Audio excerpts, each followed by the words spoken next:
Les amis, nous sommes dans la série « Fais ce qui lui plaît ». Fais ce qui lui plaît. Et je dois reconnaître que c'est un grand défi. Je dois avouer que, ne serait-ce que dans mon couple, c'est un grand défi que de faire ce qui lui plaît. Ma femme, ce qu'elle aime, c'est ne rien faire. Ce que je déteste le plus au monde, c'est de ne rien faire. Donc, quel défi pour nous de faire ce qui lui plaît. Quel défi? Pourquoi? Parce qu'on aurait tendance à vouloir faire ce qui nous plaît. On aimerait que le monde tourne autour de nous. On aimerait que tout se passe en fonction de ce qui nous plaît.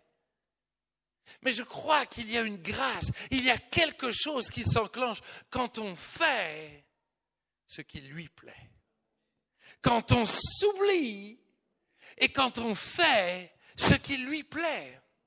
Et la Bible dit, examinez ce qui est agréable à Dieu. Ça s'apprend. Ça demande finalement de chercher, ça demande de prendre du temps pour se remettre en question. 2 Corinthiens 5,9 dit, c'est pour cela aussi que nous nous efforçons de lui être agréable. Soit que nous demeurions dans ce corps, soit que nous le quittions. Nous nous efforçons, ça demande des efforts que d'être agréable à Dieu. Ça demande des efforts que de comprendre, de savoir qu'est-ce qui lui fait plaisir. Et enfin, 1 Pierre 2, verset 5 dit, vous-même aussi, comme des pierres vivantes, êtes édifiés une maison spirituelle, une sainte sacrificature, pour offrir des sacrifices spirituels agréables à Dieu par Jésus-Christ. L'Église est là où nous sommes des pierres vivantes. Et le but, c'est qu'on puisse offrir des sacrifices spirituels, pas humains. Tout va bien. Pour tous les nouveaux, tout va bien, détendez-vous, d'accord? Des sacrifices spirituels agréables à Dieu. Ça, c'est notre désir. C'est notre désir le plus cher. Alors finalement, qu'est-ce qu'on pourrait lui offrir? Nous avons vu le premier dimanche que Dieu n'aime pas les légumes, que Dieu n'aime pas le blabla, que Dieu n'aime pas finalement qu'on vienne avec nos fruits, nos performances, mais que Dieu aime Jésus-Christ. Il aime le sacrifice de Jésus. Et ce qui lui fait plaisir, c'est quand on se place sous le sacrifice de Jésus. Dimanche dernier, nous avons vu... J'ai un bug, mon cerveau il vient de bugger. Tiens, je vous interroge. Que Dieu aime la randonnée, que Dieu aime quand on marche avec lui. Nous avons vu qu'Enoch a fait plaisir avec Dieu parce qu'il a marché avec lui pendant 300 ans. Pendant 300 ans. Et nous avons vu l'importance de notre relation avec lui, notre relation du quotidien. Et j'aimerais vous parler aujourd'hui que ce qui fait plaisir, qui lui fait plaisir, c'est d'avoir une relation d'amour avec nous. Une relation d'amour. Apocalypse 2, versets 2 à 4 dit, Apocalypse 2, versets 2 à 4, je sens que vous avez tous vos Bibles et que vous êtes impatients de l'ouvrir. Apocalypse 2, versets 2 à 4, écrit à l'ange de l'église d'Éphèse. Voici ce que dit celui qui tient les 7 étoiles dans sa main droite, celui qui marche au milieu des 7 chandeliers d'or. Écoutez bien, je connais tes œuvres, ton travail, ta persévérance. Je sais que tu ne peux supporter les méchants, que tu as éprouvé ceux qui se disent apôtres et qui ne le sont pas. Et que tu les as trouvés menteurs, que tu as de la persévérance, que tu as souffert à cause de mon nom et que tu ne t'es point lassé. Écoutez bien le verset 4. Mais ce que j'ai contre toi, c'est que tu as abandonné ton premier amour. Dieu, il est en train de dire, c'est bien tes œuvres, ton travail, ta persévérance, ton service, tu n'aimes pas les méchants, c'est très bien, tu as du discernement, tu as de la persévérance. Et tu n'as plus d'amour. Tu n'as plus d'amour pour moi. Tu as perdu ton amour pour moi. Tu as perdu ta passion pour moi. Moi, j'aime être aimé. Ce qui me touche, c'est quand on m'aime. Tout le reste, c'est bien, hein? Mais ce que j'aime vraiment, c'est quand on m'aime. Ce que j'aime, c'est quand les gens sont amoureux de moi. Ça, c'est ce qui me touche. Ça, c'est ce que j'aime particulièrement. La Bible dit, car Dieu a tant aimé qu'il a donné. C'est intéressant que la définition d'aimer dans la Bible, c'est de donner. Aimer, c'est donner. Dans la société d'aujourd'hui, c'est quand on aime, on arrache. Quand on aime les poissons rouges, on les enferme dans un aquarium. Quand on aime les fleurs, on les coupe et on les met dans notre vase. Quand on aime les bœufs, bref, non, c'est pas un bon sujet, c'est pas un bon sujet. Ça va diviser l'Église, pardon. Je me suis enflammé. Mais souvent, malheureusement, ce qu'on aime, on le consomme. Or, c'est pas ça le vrai amour. Le vrai amour, c'est ce que j'aime, je devrais me donner pour. Si j'aime quelqu'un, qu'est-ce que je lui donne? Tu ne peux pas dire que tu aimes quelqu'un si tu ne lui donnes rien. Regardez ce que la Bible dit, Romains 12, verset 1. Je vous exhorte donc, frères, par les compassions de Dieu, à offrir vos corps comme un sacrifice vivant, saint, agréable à Dieu, ce qui sera de votre part un culte raisonnable. Voilà le texte que nous allons étudier aujourd'hui. Je vous exhorte donc, frères, selon l'amour de Dieu, selon les compassions de Dieu, à offrir vos corps comme un sacrifice vivant, saint, agréable à Dieu, ce qui sera de votre part un culte raisonnable. Voilà le culte normal.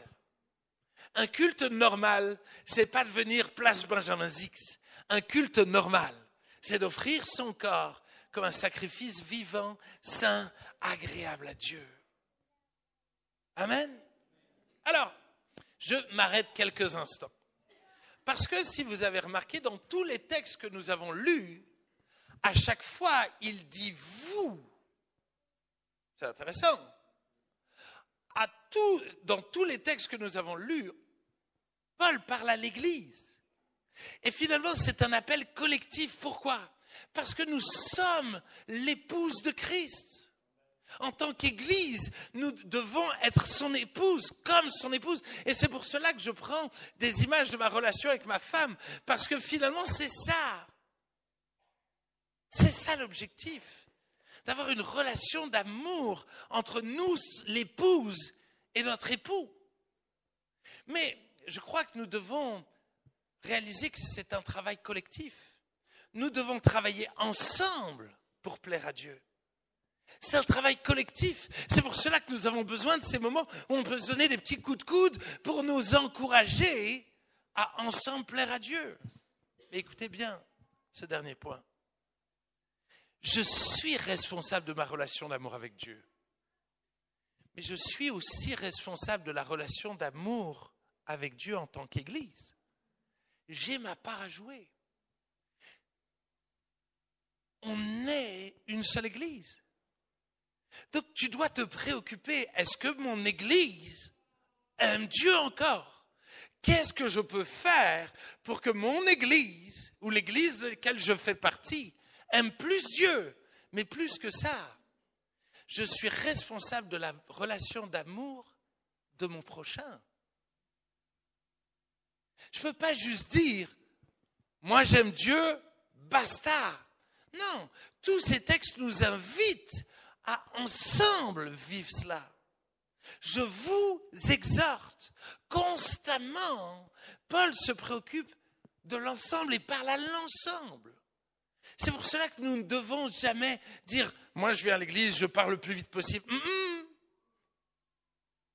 Je viens à l'église, je pars en dernier parce que je veux qu'on se motive. Je veux connaître des frères et sœurs. Je veux qu'on s'enrichisse. Je veux qu'on soit une église qui réellement progresse dans le fait d'aimer Dieu. J'ai envie qu'il y ait un enthousiasme. J'ai envie qu'on déborde d'amour pour notre Dieu. Je ne veux pas juste qu'on devienne une église pantouflarde, finalement, dans la routine. Mais honnêtement, vous savez, moi, c'est une des choses que je pensais qui ne m'arriverait jamais. Moi, je suis quelqu'un d'assez enthousiaste par nature, d'accord? Et il y a une chose que j'entendais toujours, c'est dans les couples, on parlait de la routine. Et honnêtement, je me suis dit, moi, la routine, je déteste ça. C'est impossible que dans mon couple, il y ait la routine. Ça vient vite. Oh purée. Oh, ça fait flipper. Mais honnêtement, si tu te bats pas pour garder finalement la passion, si tu te bats pas, si tu cherches pas des stratégies, des stratagèmes pour garder du piment, finalement de la motivation, de l'amour dans le couple, tu tournes vite en rond. Elle était pour toi, Laura, elle était pour toi, vraiment. Tu tournes vite en rond. Je suis content de ma nouvelle table, hein. Vraiment, je sens que vous allez l'aimer, vous allez l'aimer. Les amis, c'est ma prière. J'aimerais prier, j'aimerais juste qu'on prie et que Dieu nous parle, que Dieu puisse produire quelque chose en nous et qu'on puisse vraiment peut-être retrouver de l'enthousiasme, peut-être sortir d'une routine. Oh Seigneur Jésus, merci de nous parler collectivement. Seigneur, nous voulons être une église qui t'aimons ardemment. Nous ne voulons pas perdre ce premier amour, ce feu du premier amour. Nous ne voulons jamais le perdre. Au contraire, nous voulons l'alimenter. Nous voulons, Seigneur Jésus, vraiment progresser, Seigneur, même dans cet amour. Je prie que cet amour soit toujours plus fort, intense pour toi, Seigneur, individuellement, mais collectivement. Je prie, Seigneur, que tu nous parles par ta parole. Je prie, Seigneur, que tu nous montres finalement ce que tu attends de nous. Montre-nous, parle-nous, au nom de Jésus. Amen. Amen. Alors, mon premier point, c'est nos corps comme un sacrifice. Nos corps comme un sacrifice. Nous devons offrir nos corps comme un sacrifice. Ça veut dire quoi? Ça veut dire que je dois m'offrir entièrement à lui. Ça veut dire que je ne dois pas être partagé. Si j'offre mon corps, c'est qu'il n'y a plus de place pour personne d'autre. Il n'y a plus de place. Je dois être entier. Deutéronome 6,5 dit, tu aimeras l'Éternel ton Dieu de tout ton cœur, de toute ton âme et de toute ta force. Il n'y a plus de place. Ma fille, elle dit ça tout le temps. Il n'y a plus de place. Si j'aime Dieu de tout mon cœur, de toute mon âme et de toute ma force, est-ce qu'il y a encore de la force pour quelque chose d'autre? Non! Finis les disputes avec ta femme. T'as plus la force, voilà. T'as plus la force. Matthieu 22, verset 37. Laurent, je sens que tu es avec moi aujourd'hui, c'est bien.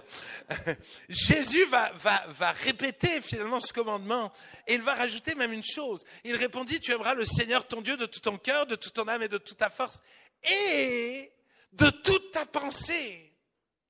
Et de toute ta pensée. Pouh! Ça veut dire quoi? Ça veut dire que Dieu ne veut pas la première place. Il veut toute la place. Si tu peux lancer la première vidéo. C'est une vidéo en anglais, je vais essayer de la traduire.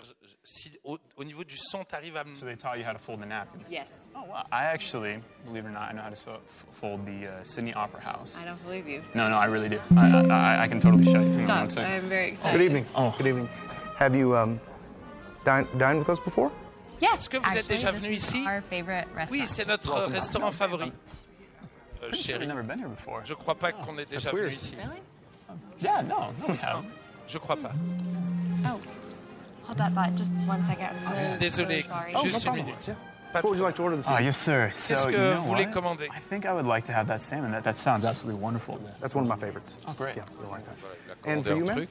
Et vous, madame? I will have the filet mignon J'aimerais un filet mignon. and the New York strip and the 8-ounce sirloin, all medium rare, please.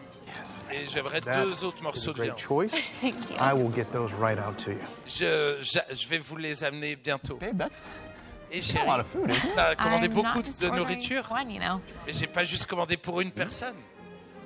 Are you Pour telling ça. me that we're... Est-ce que tu es en train de me dire Are we expecting? Yeah, m'attend. he'll be here soon. il It's a arrive boy? bientôt? Oh my- C'est un garçon! Oh my gosh, babe. course. Okay, this has got to be There one he of is the... now. Il arrive maintenant. Oh, bonjour. Sorry I'm Bonjour. late. I ordered for you. Oh, thank J'ai you. commandé pour So toi. well. I'm sorry, do you two know each other? Do you Yeah, Je suis he désolé, is vous my connaissez? boyfriend. C'est from mon high petit school. copain. Your boyfriend from Ton petit copain. school. Babe, did you ask what your old boyfriend's doing? Did I come at a bad time? Est-ce que je suis venu au mauvais moment? No, Non!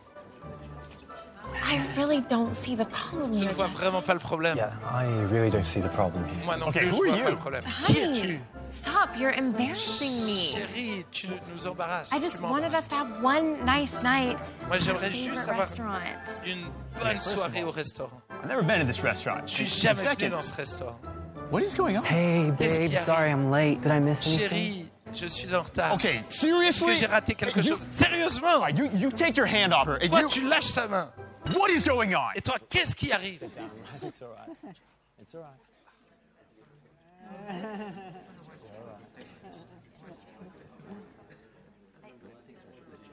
Angela, is this some kind of joke? Are you Est-ce que c'est une blague? actually seeing these guys? Est-ce que tu vois ces gars-là? Justin, I've known these guys longer than I've known you. Wait, Je connais ces gars-là Are depuis you plus seriously longtemps que je jealous te right connais. now? jealous. Angela, in Est-ce case que you tu forgot, es jalouse? we're married. Je ne sais pas si tu Okay, réalises qu'on est and we mariés. spend the majority of our time Et together. on passe la majorité de I love notre temps ensemble. you, any of my other boyfriends. Et je t'aime plus que tous. Why you'll always be my favorite. Tu seras toujours mon favori. Your favorite. Ton favori. Is there anyone else I need to know about? Est-ce qu'il y a Babe, quelqu'un is there a d'autre? problem over here? Okay, Ça really, va. the waiter. No, Chérie, Dennis. est-ce All qu'on- right, seriously, no. on Good, peut food will be stopper, ready. on peut stopper. Okay, Angela. Merci Okay. beaucoup. These guys need to go. Je pense vraiment que c'est une de mes vidéos préférées, vraiment. C'est un truc de fou. J'aime tellement cette vidéo. Mais en même temps, elle est terrible. Elle est terrible, les amis. Elle est terrible parce que cette vidéo a été littéralement écrite pour illustrer comment trop souvent on se comporte. On veut de Dieu, mais on flirte avec le monde. On flirte finalement avec tant d'autres choses. Et Dieu, nous ne l'aimons pas de tout notre cœur, de tout notre corps, de notre être tout entier. Et finalement, on est capable de flirter avec certaines activités, avec certaines autres choses, avec le péché. Est-ce que Jésus a toute la place? Est-ce qu'il a toute la place dans ton cœur? Est-ce qu'il a toute la place dans tes pensées? Est-ce que Jésus a toute la place? Qu'est-ce qui te passionne? Qu'est-ce qui te rend heureux?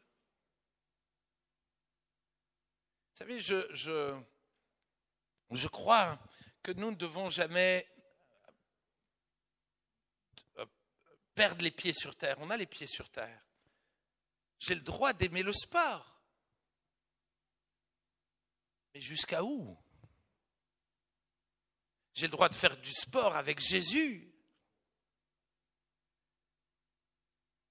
Mais si, à un moment donné, je laisse Jésus et que le sport prend une place qui n'est pas juste dans ma vie, alors il y a un problème. Si ma maison prend une place qui n'est pas juste, si ma voiture prend une place, si ma carrière prend une place, si mes amis prennent une place, si ma femme prend une place, si mes filles prennent une place qui n'est pas juste. Oui, je dois aimer mes filles avec Jésus, parce que j'aime Jésus, parce que Jésus a toute la place. Alors je peux, comme il faut, aimer mes filles, aimer ma femme. Mais je dois être vigilant, parce que tellement facilement nous devenons adultères. Et constamment, dans toute la Bible, Dieu est attristé de voir Israël être adultère et aller vers d'autres dieux. Et nous ne sommes pas meilleurs qu'Israël. Nous pouvons tellement aller vite vers d'autres dieux. Est-ce que nos cœurs sont encore entiers à lui? Luc 21, versets 1 à 4. Écoutez bien. Jésus, ayant levé les yeux, vit les riches qui mettaient leur offrande dans le tronc. Il vit aussi une pauvre veuve qui mettait deux petites pièces. Et il dit, je vous le dis en vérité, cette pauvre veuve a mis plus que tous les autres.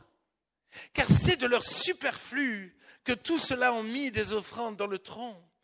Mais elle a mis de son nécessaire tout ce qu'elle avait pour vivre. Malheureusement, trop de prédicateurs ont utilisé cette histoire-là pour dire il faut que vous donniez de votre nécessaire. Non, non, c'est pas ce que Jésus dit. Tu sais ce que Jésus dit?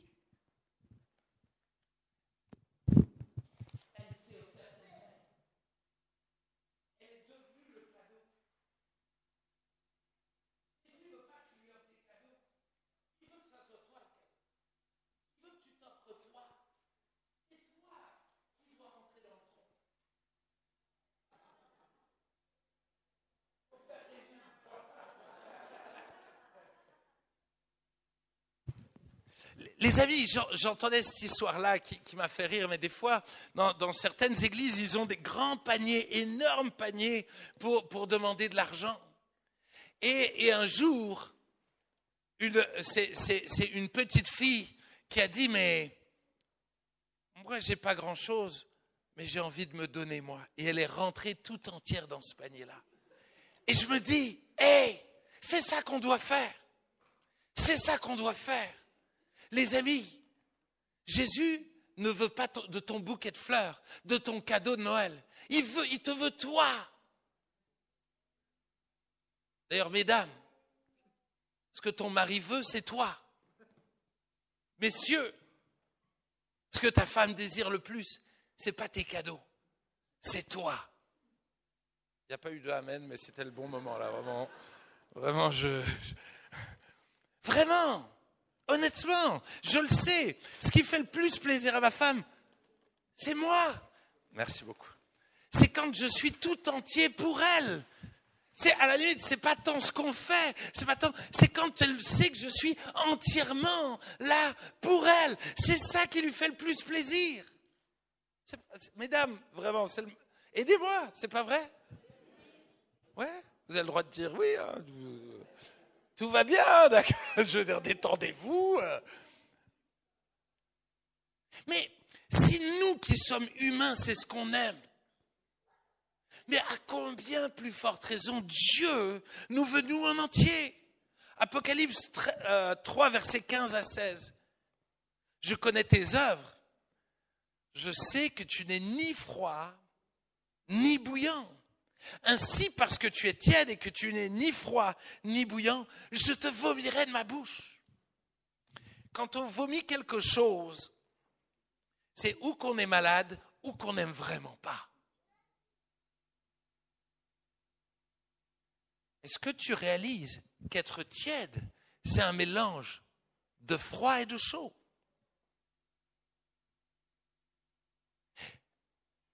Est-ce que tu es bouillant? Est-ce qu'on est bouillant?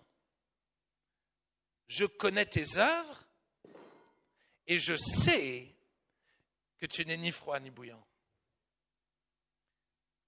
Quand je regarde à ton attitude, je vois que tu n'es ni froid ni bouillant. Honnêtement, ma femme sait quand je ne suis pas complètement avec elle. Elle le sait. Si je suis partagé avec mon corps, avec elle, mais que ma tête est ailleurs, elle le sait.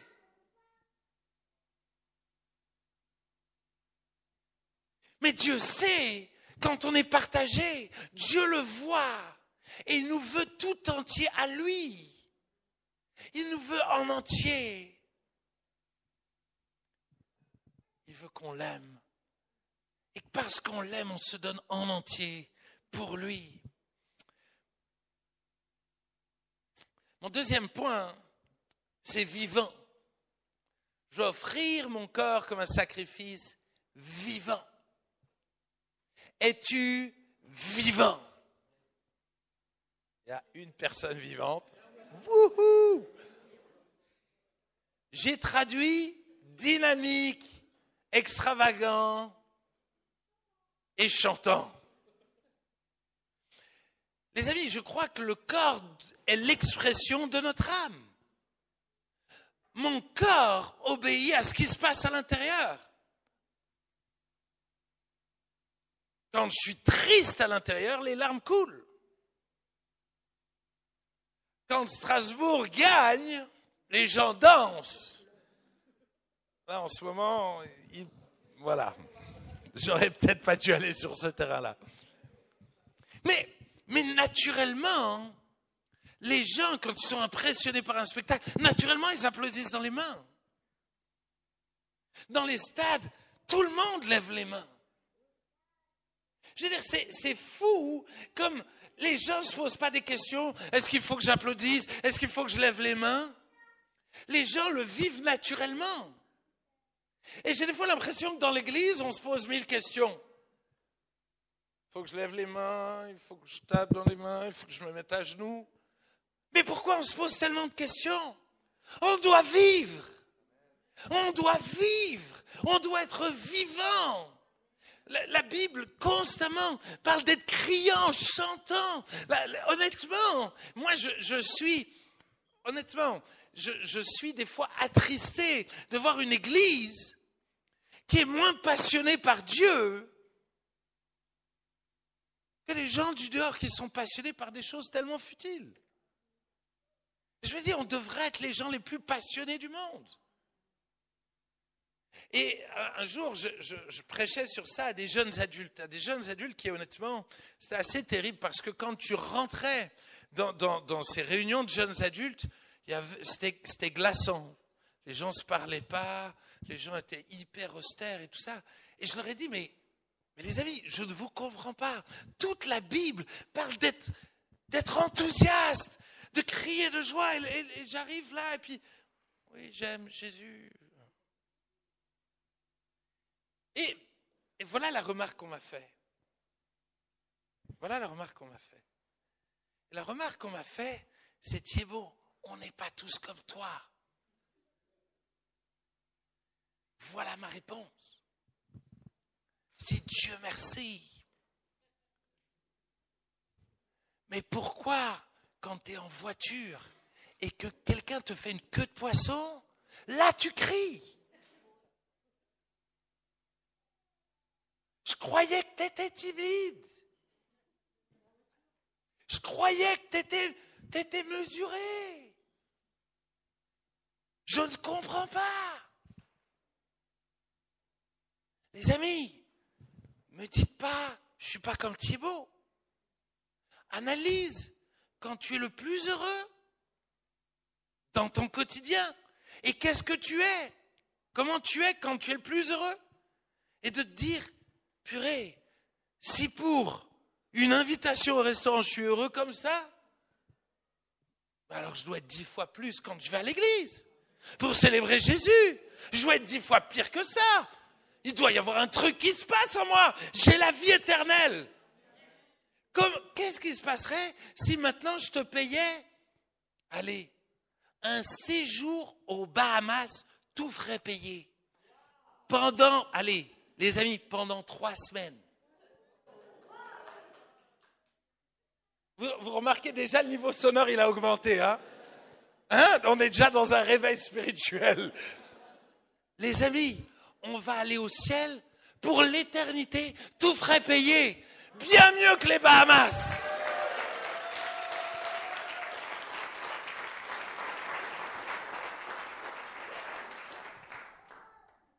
Vous n'êtes pas prêts de ce que je vais lire maintenant. 2 Samuel 6, versets 14 à 19. 2 Samuel 6, versets 14 à 19. David dansait de toute sa force devant l'Éternel, et il était ceint d'un éphod de lin. David et toute la maison d'Israël firent monter l'arche de l'Éternel avec des cris de joie et au son des trompettes.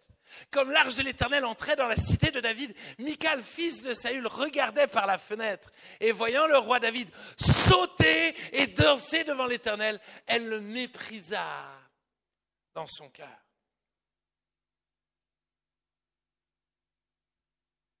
T'es qui? Michal ou David? C'est qui te représente le plus? Est-ce que dans la maison de l'Éternel, tu es prêt à danser?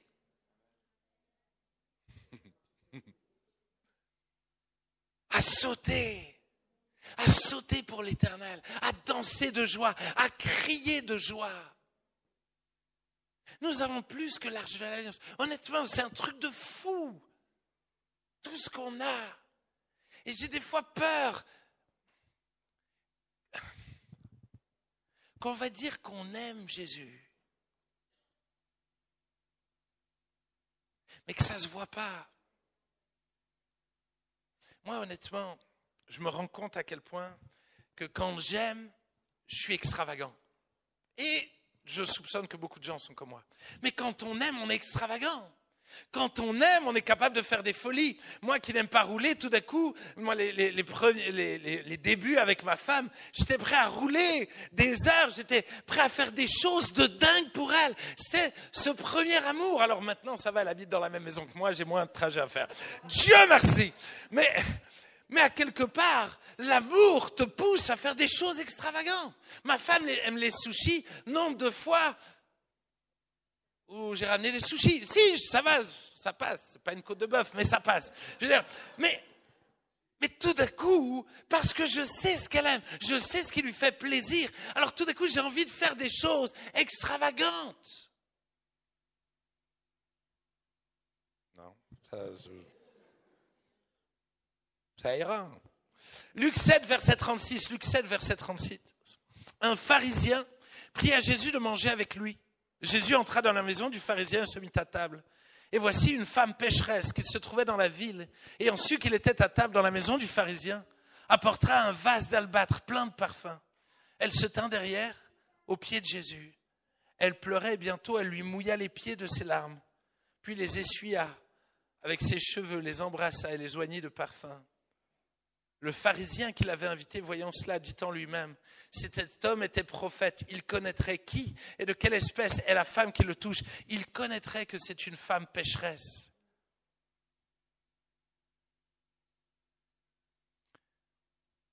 C'est fou. Camille, viens, Camille. Camille, de retour en vacances. Allez, Mehdi. Assieds-toi là et enlève tes chaussures. Ouais, assieds-toi sur la table. Ça va aller. Si, quand même. Voilà. Non, ça va. T'as pas trop mangé hier. Si tu peux enlever tes chaussettes, si ça ne te dérange pas. C'est drôle, hein? Vous voyez vos réactions, hein? Non, mais parce qu'on lit les textes, ça ne nous parle pas plus que ça. Mais dès que tout d'un coup, on dit enlève les chaussettes, on voit ses cheveux et on se dit ah ouais, ah c'est ça la Bible, ah ouais, d'accord. Donc il y a... Ah, Camille, tu aimes Mehdi, hein, vraiment. Si tu peux t'approcher là, t'inquiète pas.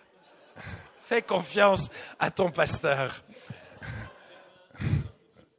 Vraiment. Plus c'est fou parce que ça pique vraiment. Hein.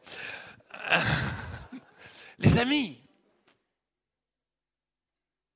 cette femme-là aimait tellement Jésus qu'elle va se mettre à ses pieds, elle va s'agenouiller et elle va se mettre à pleurer.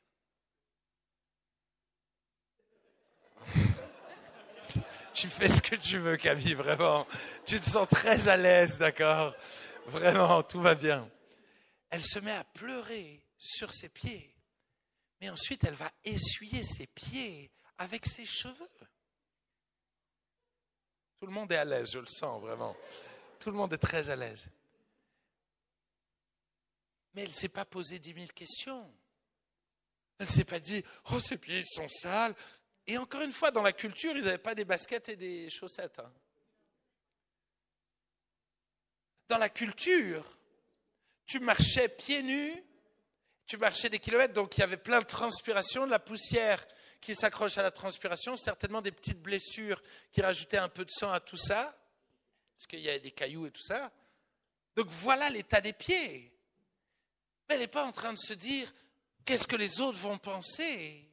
Elle n'est pas en train de se dire, mais finalement, mon apparence... Non mais imagine, je saute dans l'église, qu'est-ce que les gens vont penser de moi? Ah. Elle n'est pas en train de se dire ça. Mais pire que ça, elle va prendre un parfum rempli. Ma chérie, tu m'as ramené vraiment le parfum le moins rempli de chez nous. Vraiment, ça donne vraiment pasteur pas généreux, d'accord? Mais elle va vider littéralement son parfum sur ses pieds. Tu vas le regretter, Mehdi, vraiment. Ouais, vraiment. Voilà. Ça, c'était une manière pour moi de lui montrer que je l'aime beaucoup. Il va sentir... Plus, c'est un parfum pour femme, vraiment. Vraiment. Avec toute mon affection, Mehdi, qui aime beaucoup, châtie beaucoup. Voilà. Les amis, elle ne va pas se dire, purée, tout le travail que j'ai fait pour avoir ce parfum-là. Elle va se donner sans compter. Sans compter. Finalement, elle est en train de se donner entièrement à Jésus. Est-ce que ta vie ressemble à cette femme-là? Est-ce que nos vies, est-ce que notre relation avec Jésus ressemble à cette femme-là? Jésus va dire en conclusion, cette femme a beaucoup aimé parce qu'elle a été beaucoup pardonnée. Tu as été beaucoup pardonné par Jésus. Nous avons été tous beaucoup pardonnés. Mais à quel point ça se voit dans ton amour pour lui. Merci beaucoup, on peut les applaudir vraiment. Merci beaucoup.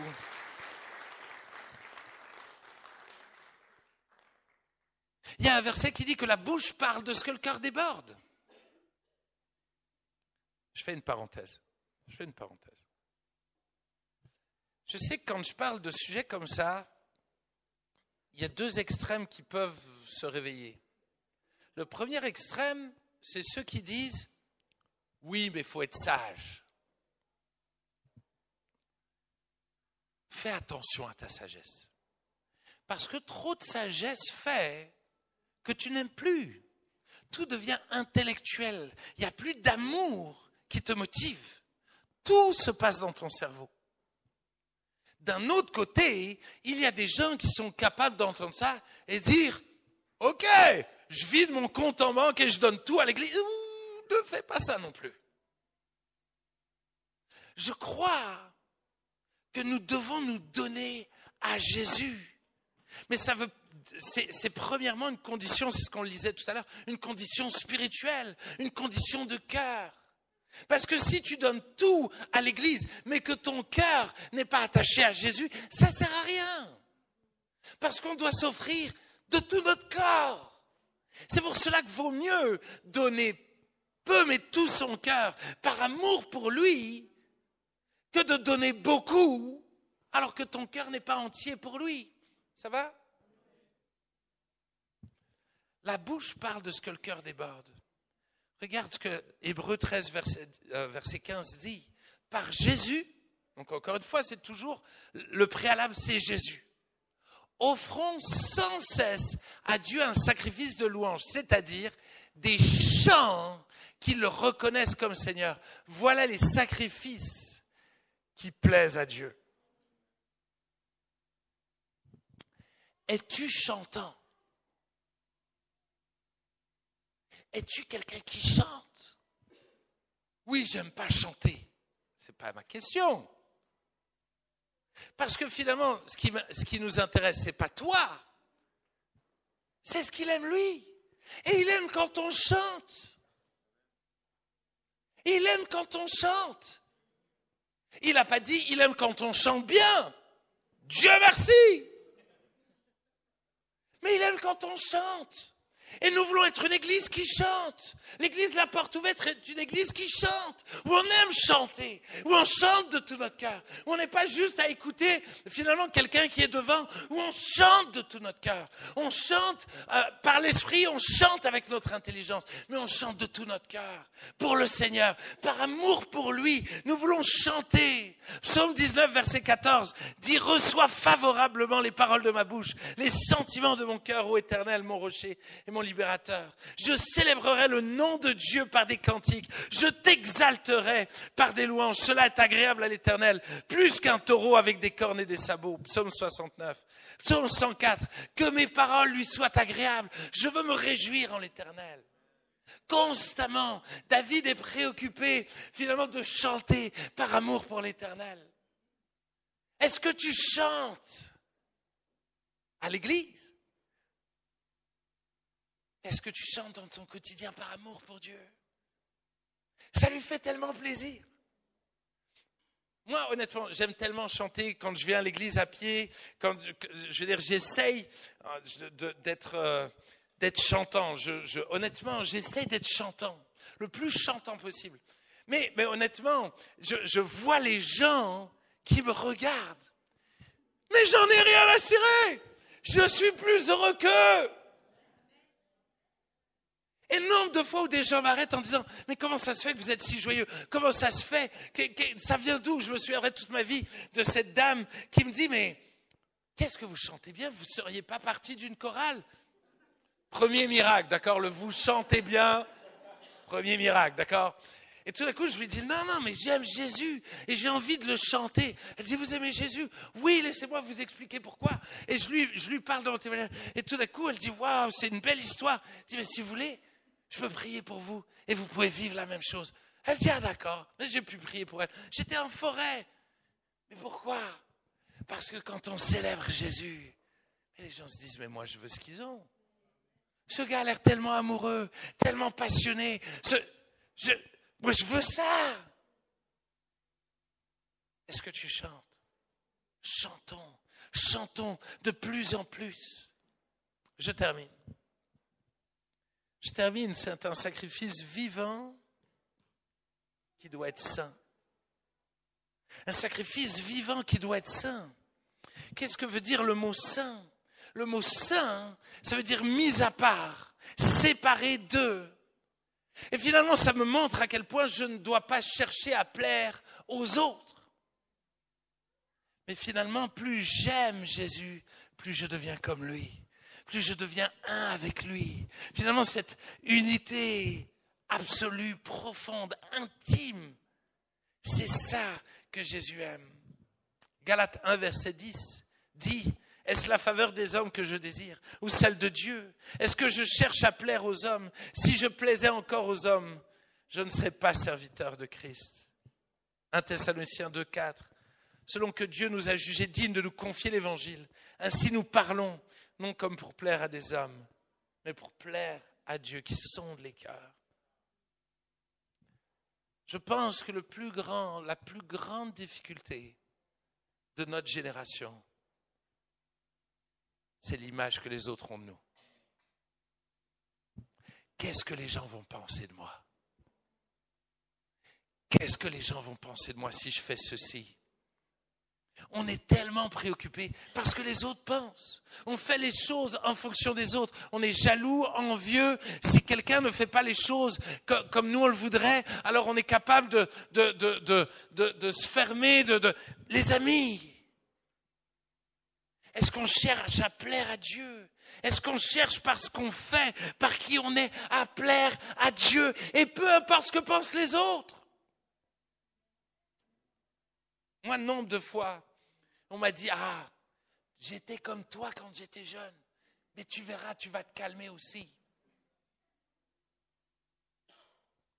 Je vais être pire, je vais m'empirer.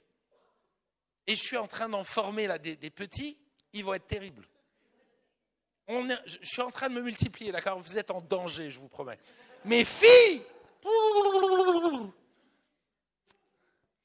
les amis, je veux engendrer des hommes et des femmes passionnés par Jésus. passionnés par Jésus, pas passionnés par eux-mêmes, pas finalement qu'ils sont rangés comme tout le monde. Je rêve et Dieu rêve de voir des hommes et des femmes passionnés par lui, qui l'aiment abondamment, qui l'aiment ardemment, des gens qui ne comptent pas, des gens qui vont danser, chanter, célébrer Dieu. Je fais un petit astérix quand même. Parce que là aussi, il y a les deux extrêmes. Il y a ceux qui, encore une fois, vont avoir du mal. Ils vont se dire, ah non, il faut pas trop déranger les autres, donc je ne vais pas le faire. Et je pense qu'il y a des moments où oui, il faut que tu te mettes à genoux. Parce que c'est le bon moment de te mettre à genoux. Parce que tu as besoin de te retrouver avec lui. Mais je sais également qu'il y a des gens, vous allez faire les extravagants parce que vous allez chercher l'attention, justement. Et vous allez danser, et puis tout d'un coup, vous allez faire des choses. Et finalement, la motivation, au fond, c'est de vous faire remarquer. Encore une fois, je ne cherche pas à plaire aux autres. Peu importe les autres. Je le fais juste par amour pour Dieu. Et de me dire, je dois toujours veiller à cela. Honnêtement, à chaque fois que je sens que je dois être à genoux, je me pose la question, est-ce que je le fais par amour pour Dieu? Et des fois, je me dis, tiens, là, je n'ai pas à cœur de me mettre à genoux. Et je me dis, est-ce que c'est à cause des autres ou pas? Je me pose souvent ces questions-là. Parce que je veux veiller à ce que ma motivation ne soit pas liée à ma fonction. Qu'est-ce que les autres vont penser? Dernièrement, quelqu'un m'a dit, non, moi, je me suis pas avancé à l'appel. Les gens n'auraient pas compris pourquoi je m'avance à l'appel. Mauvaise motivation. Peu importe ce que les gens pensent. Je me souviendrai toujours de cet appel que Samuel Peter Schmid a fait. Et puis tellement touché, j'étais devant. Et je suis le premier, j'ai couru, je me suis mis à genoux et repentant devant Dieu. Et tout d'un coup, Samuel Peter Schmid, il me dit, bon, c'est bon, maintenant lève-toi, va prier pour les autres. Mais je ne veux pas faire genre, je ne suis pas au-dessus des autres, je veux aimer Jésus, je veux être extravagant pour Jésus, je veux être entier à lui, je veux être entier à lui, je ne veux pas faire genre, je ne suis pas au-dessus de tout le monde, je n'ai pas envie d'être applaudi, je n'ai pas envie d'être lisse, j'ai envie de l'aimer ardemment. Et pour cela, je veux être libre et tu as besoin d'être libre. Laissez-moi terminer, dernier texte et puis on va prier. Jean 21, versets 15 à 17. Jean 21, je pense honnêtement qu'il fait partie de mes 3 chapitres préférés de toute la Bible. Osée 3 premiers et Jean 21 doit être le deuxième. Vraiment, honnêtement, c'est délicieux. Jean 21, versets 15 à 17. Écoutez bien. Après qu'ils eurent mangé, Jésus dit à Simon-Pierre, Simon, fils de Jonas, Laurence, tu peux venir à la guitare. Simon, fils de Jonas, m'aimes-tu plus que ceci? Il lui répondit, oui Seigneur, tu sais que je t'aime. Jésus lui dit, alors prends soin de mes agneaux.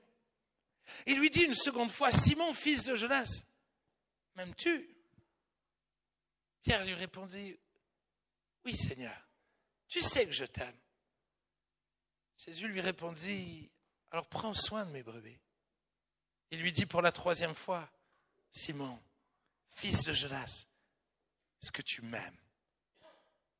Pierre fut attristé de ce qu'il lui avait dit pour la 3e fois, m'aimes-tu? Et il lui répondit, Seigneur, tu sais toutes choses, tu sais que je t'aime. Jésus lui dit, alors prends soin de mes brebis. Quel est le contexte de ce texte? Ce texte arrive après que Pierre a renié Jésus 3 fois. Pierre le fougueux, Pierre le fonceur, Pierre qui avait juré de ne jamais abandonner Dieu, Pierre qui avait juré de ne pas renier Jésus. Il va le renier 3 fois. Et il va laisser Jésus mourir sur la croix. 3 jours après, Jésus va rester. Et quelques jours après, Jésus est au bord de l'eau et il prépare un barbecue. Le premier barbecue de l'histoire de l'humanité, en tout cas. J'imagine ça comme ça. Et tout d'un coup, Jésus fait vivre à Pierre une pêche miraculeuse. Et quand Pierre réalise la pêche miraculeuse et que c'est Jésus, il saute dans l'eau. Il est à moitié nu, il plonge dans l'eau et il court vers Jésus. Et Jésus lui sert le repas, Jésus le bénit et le texte dit qu'ils ont pêché 153 poissons. 153 poissons. Pourquoi c'est écrit qu'ils ont pêché 153 poissons?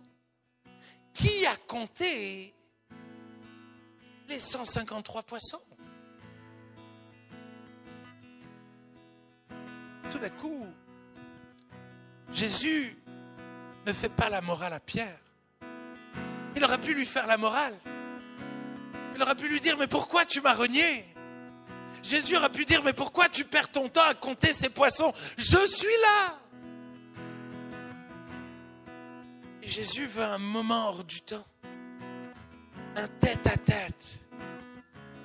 Et Jésus lui rappelle que ce qui compte le plus pour lui, c'est d'être aimé. Et il va lui dire, m'aimes-tu? Ce qui m'importe, c'est que tu m'aimes. Peut-être tu m'as régné, mais peu importe. Est-ce que tu m'aimes? Est-ce que tu m'aimes plus que ces poissons? Est-ce que tu m'aimes même dans les moments difficiles? Est-ce que tu m'aimes une fois? Est-ce que tu m'aimes une deuxième fois? Est-ce que tu m'aimes une troisième fois? Et à ce moment-là, c'est comme si Pierre meurt à lui-même. Il dit, je ne sais pas, mais j'ai envie de t'aimer. J'ai envie de t'aimer, j'ai envie de me donner à toi. J'ai rien d'autre que toi. Les amis, ce qui importe à Jésus, ce n'est pas ton passé, ce n'est pas tes fragilités. Ce qu'il désire le plus, c'est que tu l'aimes. Ce qui préoccupe le plus Jésus au monde, c'est que tu l'aimes. C'est que tu l'aimes, c'est que ton cœur soit entier à lui. C'est que tu l'aimes de tout ton cœur. C'est que tout ce que tu fais, tu le fais par amour pour lui, pas pour les autres. Pas pour te faire plaisir. Et c'est pour cela que mon appel de tout à l'heure à servir Jésus, c'est pas pour l'église, c'est pas pour moi. Mais si tu t'engages, fais-le par amour pour Jésus. Fais-le par amour pour lui, seulement par amour pour lui. Si tu donnes de l'argent dans le tronc, fais-le par amour pour Jésus. Quoi que tu fasses, par pitié, ne viens jamais dans cette église pour autre chose que pour aimer Jésus. Parce que c'est lui qui nous a aimés le premier. Il a donné sa vie pour nous. Il a tout accompli pour nous. Il nous a tant aimés. C'est lui qui a fait le premier pas. C'est lui qui a fait le premier pas. Les amis, aimer, ce n'est pas être parfait. Aimer, c'est se donner. Aimer, c'est communiquer. Et aimer, c'est persévérer. Voilà ce que Jésus dit à Pierre. Aimer, c'est donner. C'est se donner. Aimer, c'est communiquer, m'aimes-tu? Nos femmes aiment tellement quand on leur dit je t'aime. Jésus aime tellement quand tu lui dis je t'aime. Jésus l'aime tellement. Et on va prendre des chants d'amour. On va prendre un temps d'amour pour Jésus. Fermons nos yeux.